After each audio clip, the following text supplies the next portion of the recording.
All right, and we're recording. So how are you doing today, Batya Miriam? I don't know, but it's a beautiful day. It's sunny. It's a beautiful day and it's sunny. I like that. Now, for some of the people who are going to be viewing this, if you could tell our viewers, um, what has it been like being in the South, being in Kentucky, being in Virginia, and how do you find that compared to other places you've been? Well, Kentucky's not really the South. Okay. Kentucky was, if you define that as people did in terms of the Civil War, it was a split state.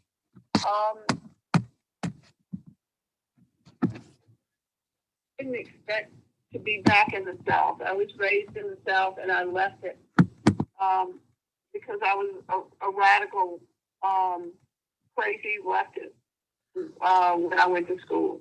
Okay. So tell it. Where did you go to school and what did you study? I went to a small school in Maryland, which nobody's heard of, then transferred to Syracuse, and I studied English and psychology, and then I studied writing and comparative literature. And I don't recommend sending your child to a secular college. Okay. It messed me up very much. Now, I think if I remember correctly, you have. It took me a long time to get back to the conservative person that I am. Okay, and so that's your mindset. But you have some advanced degrees, right? What did you study and what was your thesis on? They're useless, completely useless. But I have a master's in fine art, my creative area was poetry, and I have a PhD in comparative literature, and a bunch of stuff in between. But that's not really. But how long? What was your thesis on? What did you prepare? I'm sorry. What? I'm sorry, I didn't understand. What was your thesis on when you did your PhD? Oh, well, I hope nobody goes to the library to look for it because it was not really well written as much as it should have been. I studied. There's a poet who was at Cornell, a modern poet named A.R. Emmons, who wrote a lot about science. But he wrote about science really, at least from my perspective, from a religious point of view, in a way. And so I was analyzing that in terms of Taoism. I had studied most mystical schools, except, I'll be honest with you, Judaism was really hard to find. Learned later met a Catholic, but in school, I didn't. In school, I had a philosopher, and I really wish I could find this guy because what was exciting about him, he was a complete atheist in philosophy, but you can tell that he had been to yeshiva somewhere because he did a page. This was just for an introductory class that I was actually sitting in on to learn to use a device, actually. And he did a whole page of Gemara with Rashi just on the board, and it was clear to me, even though I didn't know anything about it, that he knew what he was doing in terms of how to look at something from a yeshiva point of view. Wow, that's fascinating. So did you follow up with him? I'm sorry, what? Did you follow up with him? No, because I knew that he wasn't going to take it seriously. Even though I read novels, and I can't remember the woman's name, about some traditional Jews that are atheists that maintain their tradition in the same way that Christians do. I had somebody that was really important to me at a camp when I was a teenager, and he later told me he didn't believe any of it, and he was a leader in his church, and I still can't process that because to me it doesn't come from that. But you see, I've always been a black sheep. I never was a person who followed what I was given from the beginning. The only other thing that was of real value in my academic career, as I look at it, is just exposure to a lot of practical and theoretical models of religion. And I also had a big guy in religion and literature, which is what I wish I had actually focused on, didn't. Houston Smith. And in that, we studied the four quartets, and I sorry, I can't quote the section because I need to look it up, but there's a part of that where there's Hebrew in it. And it was like a window was open to me. I could see the holistic value of Hebrew. Wow. So that seems like a major moment. And I remember just sort of going a little nuts when we did that. It seems like a major moment in your journey. Well, it was, I don't know if it was major, but it was definitely one of the pieces. And it sounds like you've always been an independent spirit, thinking outside the box, and certainly not going along with whatever box people wanted to put you in.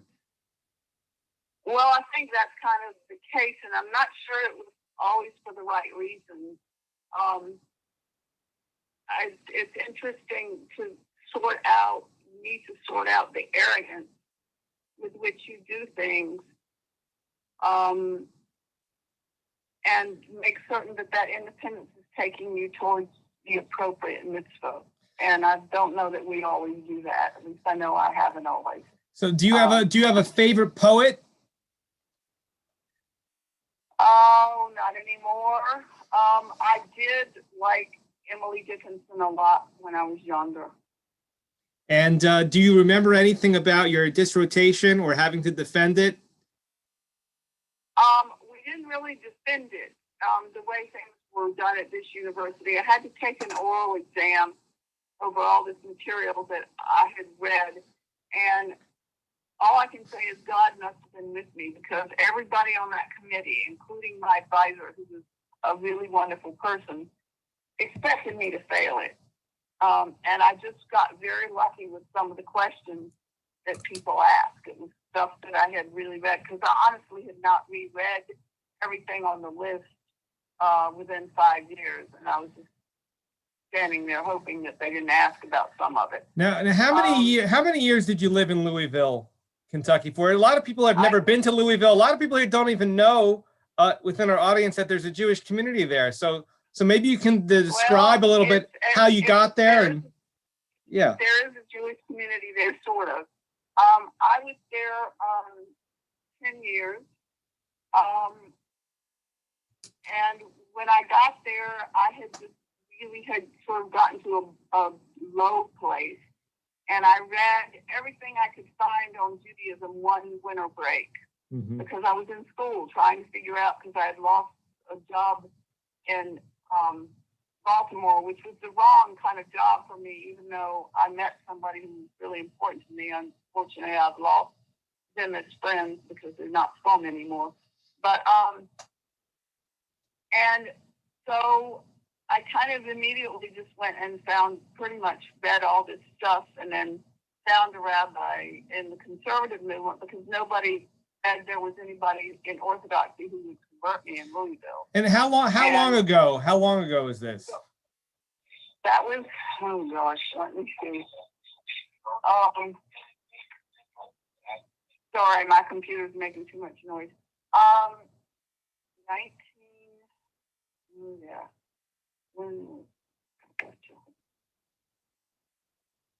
About 20 years ago? I think it was 1998. Okay. And so what was that like, trying to find out the right resources to help you in your quest? Well, the first thing was funny. I went to the university because I didn't know where to start, really. And the woman at Hillel, I don't know what form of Judaism she was, referred to this particular congregation that I did go to. And I figured, well, I'll just convert this way, and then I'll keep looking. So I did that, and then the best part of it is literally on the street. Now, this must have been in 2000, I think 2003. I by then had moved, was walking to school and doing all that. It's not that big a deal. I ran into the person who later became my mentor on the street, literally, one Shabbos morning, because she was looking for that conservative shul. And the reason was because of something personal in her life. She had to take a vow to bring people closer to Judaism, no matter what form of Judaism they were. And so I showed her where that shul was, and then we later got to be friends. Wow. And then I didn't know what to do in terms of the conservative movement because the rabbi required so little. The woman who went to the mikveh with me was very wonderful, and apparently her husband was really big, had lots of people, and I guess his sermons were really effective. It sounds like even though you eventually go ahead, Rabbi. Even though you eventually transitioned to another congregation, it sounds like you made some good friendships along the way. Well, she was my mentor through the whole process. No, the irony of the whole thing was I created a whole way to learn to do Torah trope and everything, and worked with a Hazan who had grown up in Israel. Wow. And so his Hebrew was good. I did that because I didn't know what else to do. And I know they hated me because I made them stay an hour and a half longer than they would want to do. Wow. But the whole process of having done all that, even though it's not halakhic and I would never do it today, it made me want more. Mm-hmm. So it was ironic that way. And so finally, my mentor got tired of hearing me complain about everything, like the lights in the bathroom, stuff they could have facilitated for us, but just weren't. Wow. She went down to. She talked to her rabbi Yehuda Schmidman, Olive Shalom, in Canada, and asked him what to do. And so she went down and talked to the God rabbi, and so she just said, "Go talk to him. He's a nice man." So okay, very interesting. So it sounds like with his daughter there, and she's now married with 2 kids, which is kind of fun to think of her as a 2-year-old walking in and out of this meeting. And he told me that, he didn't understand why I wanted to be Jewish, but he did understand why I didn't want just the outward part of it, and that I could come to serve. Okay, well, it sounds like... then they did not look at me. She told me this. I didn't know. They didn't look at me for 2 years. She went with me everywhere, so they had to have us. They couldn't tell us to go away because I was with her. Wow. And so I don't know whether they thought we were totally crazy, because I never formally had a sponsorship. Well, it sounds like to me that you had quite a... He had to approve it.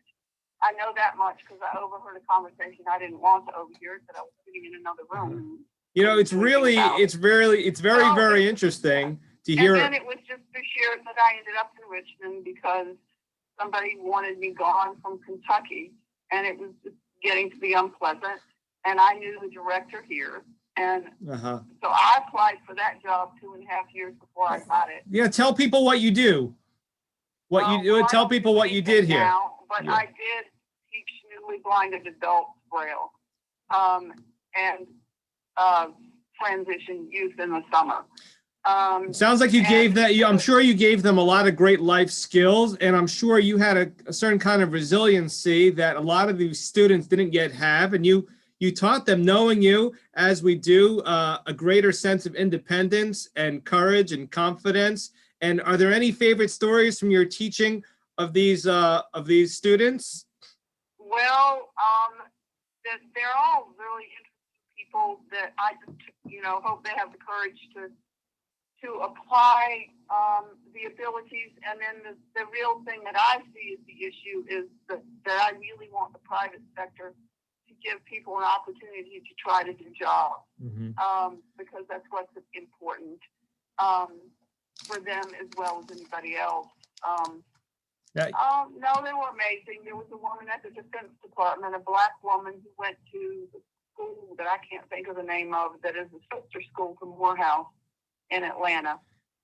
It's a very good small liberal arts school. Now, how long would it take people to learn Braille?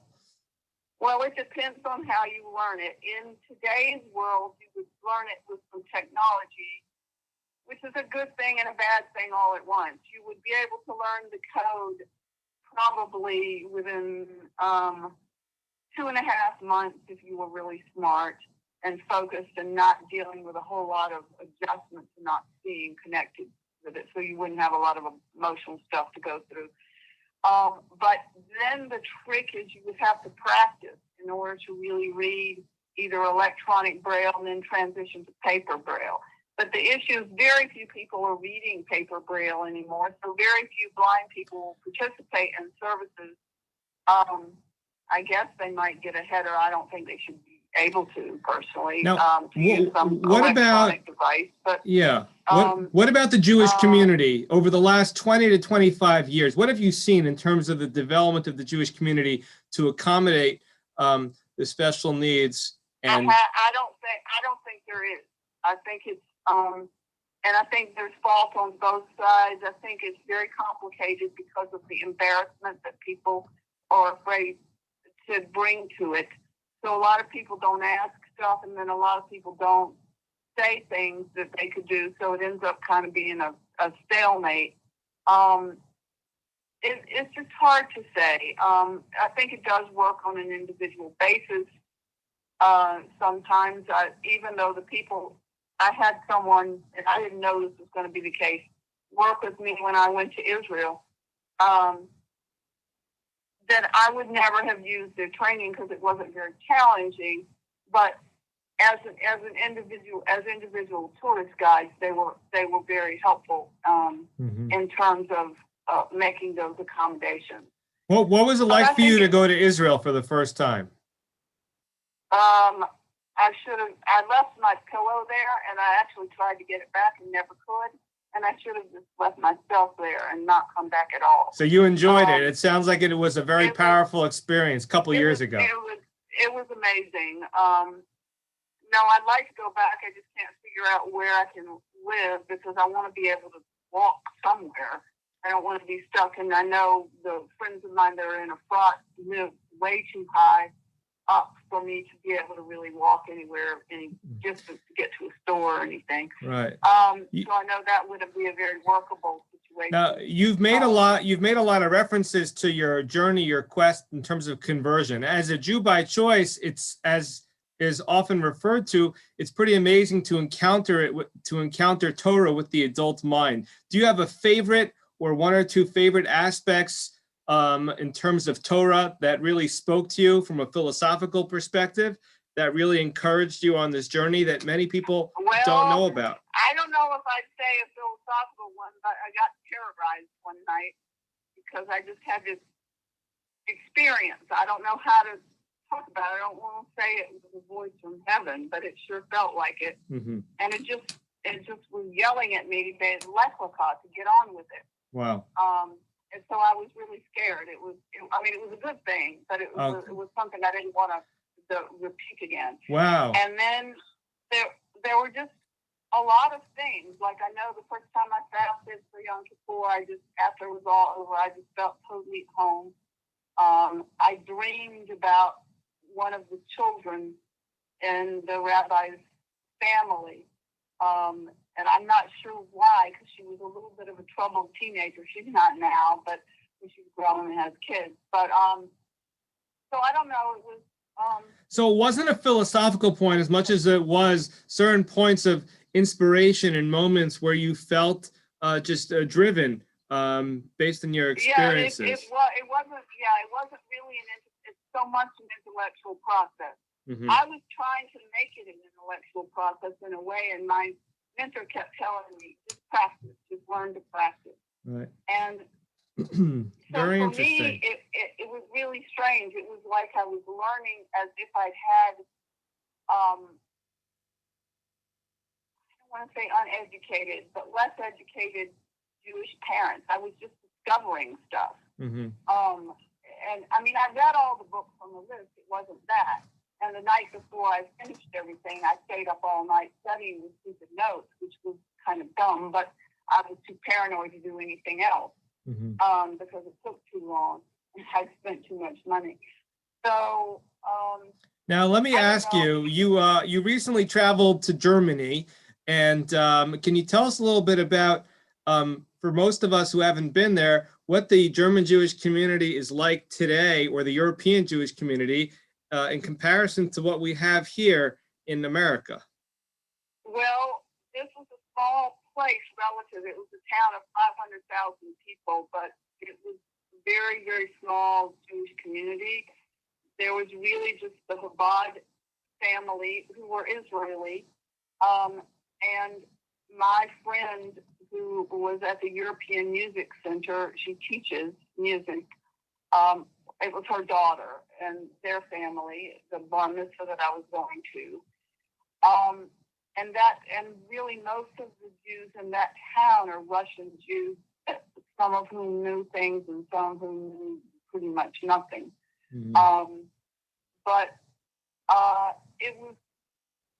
it was interesting, and the people worked very hard to have meals for every Shabbos, not just for this bar mitzvah. You could tell, because I know Friday night they had some kind of birthday celebration. I walked in after having eaten with my friends at their house, and we had to be really careful because there was no arrows, so I was going to come back there and stay with Chabad so that I would be there for all the services, because there's no way I could have carried the book and all of the rest of it.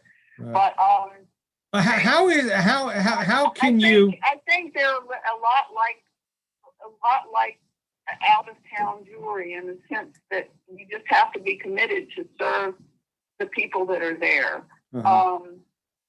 And I think that's kind of what you have to do in out of town here. Although now I realize, how is it that you manage to live life to the fullest and to do so much, travel to all these places, and I realize, you've added to your library and you bring a sitter with you when shul's in session, and you have a chumash as well. And how do you manage to go about this and just not run out of energy and have the confidence to just carry on? Where do you think you got that from? Oh, the energy? I don't know. I've always been stubborn. Mm-hmm. And I was in the first cohort of premature babies that lived, and so maybe we were just so stubborn that the neshama wanted to develop. I don't know. Okay. And I guess you kind of just carry on. My grandmother was kind of like that, although she lived in a very small town. So I don't know. What do you think? What do you think people? And it has its downside. What should people know in the Jewish community, whether it be in our shul or whoever's watching this, about what do people not realize about those who are hard of sight or those who struggle with this disability? Say the word blind, it's okay. Okay. It's what it is. What I think is very interesting, and this doesn't, I don't think it really matters whether one's Jewish or not. I think that often you're seen as somebody to help, and you're not seen as somebody who can help. Mm-hmm. And that actually is what bothers me the most. I don't like not contributing. I went to 3 different doctors trying to get allowed to have the girls at risk here, and I can't. Mm-hmm. This year. They wouldn't let me. Mm-hmm. Even though I don't even agree with those doctors, right. Because I'm a rebel. I agree with the Great Barrington Declaration. I think we need to read it and go on with it. Do you have any students? Do you have any students that keep in touch with you? Category.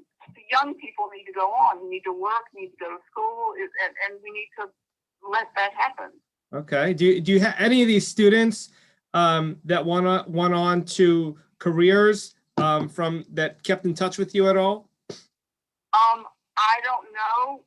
The only one that really succeeded has gone on to school, mm-hmm. but I don't know where she is, because she just finished high school last year. So, and I made peace with one of them that chose to leave in the middle of the year, although I'm trying to get her stuff back to her, and she keeps forgetting to give me an address. But that's the kids. Yeah, how many years did you teach the blind these skills for? I'm sorry. How many years did you teach? How many years did you teach for?